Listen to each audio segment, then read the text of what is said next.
We're going to talk more about this now with Hypolite Muhindo Mavoko, a professor at the Department of Tropical Medicine at the University of Kinshasa. Professor, thanks so much for taking the time to speak to us on France 24. First of all, tell us a bit more about the origins of this new Bundibugyo strain of Ebola. Do we know where it came from, how it started? Yes, actually, this Bundibugyo strain was discovered in 2007 in Uganda, in the Bundibugyo district bordering Congo.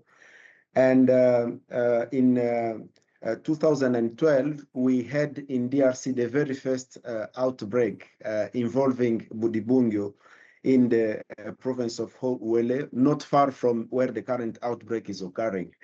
So it is a strain that is not, it is quite rare compared to Zaire, which is well known and for which more tools are available for prevention and treatment as well.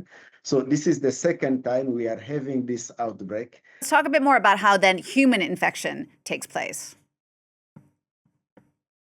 Yes, humans are infected through direct contact with infected fluids when people come to touch each other or vomiting or stools. So this is why it is very important to isolate a patient. First of all, to identify the patient as early as possible, so before they get into contact with several people. But it is important to note that even after the person has died from the infection, the body can still continue transmitting the disease. And we know in some areas in Africa, there are practices. People can touch corpse or take photos and so on. And that constitutes also a risk for the propagation of the outbreak. So it is very important to observe some restriction measures in terms of burial, secured burial, and also when someone has symptoms, to report themselves as early as possible to the health facilities so that they can be treated on time. Professor, you've served as a principal investigator on several clinical trials related to an Ebola vaccine. Now, at the moment, there is no approved vaccine for this particular strain, the Bundibugyo. What then needs to be done to get a vaccine happening? And is a vaccine absolutely necessary to try and nip this latest outbreak in the bud?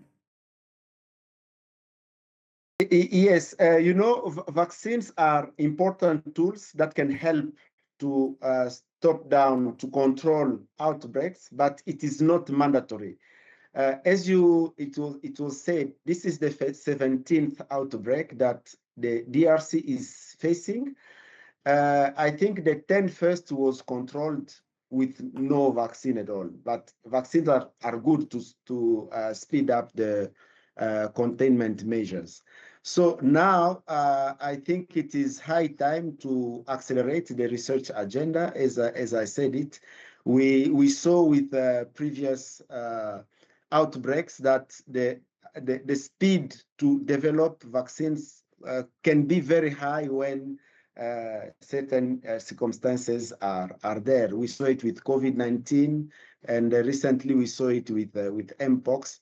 We saw it as well with the huge Ebola outbreak that occurred in Western Africa in 2013, 2016.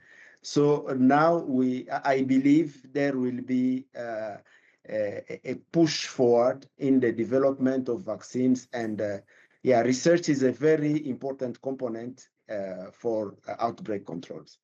There have already been cases of this new strain in Ebola, not just in Congo, but also in Uganda. We know as well that a number of Americans have had exposure to the virus in Congo. How likely is it that this strain could spread out even further internationally?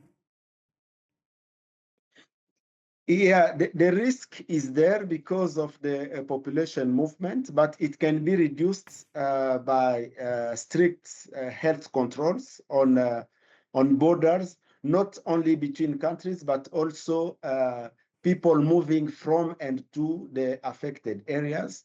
With restricted control measures, it can help to reduce, but the risk for spread is still there.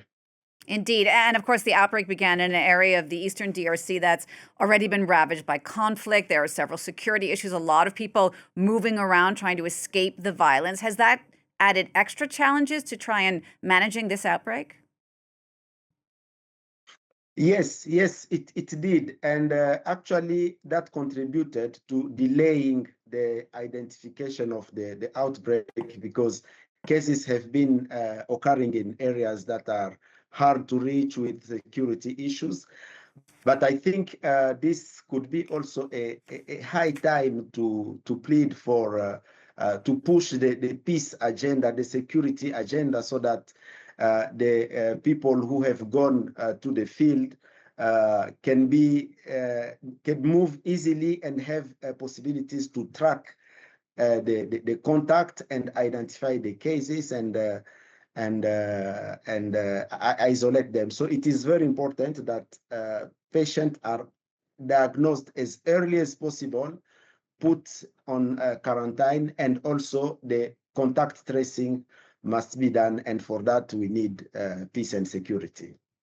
Professor Muhindo Mavoko, thank you so much for taking the time to speak to us here on France 24 from Kinshasa.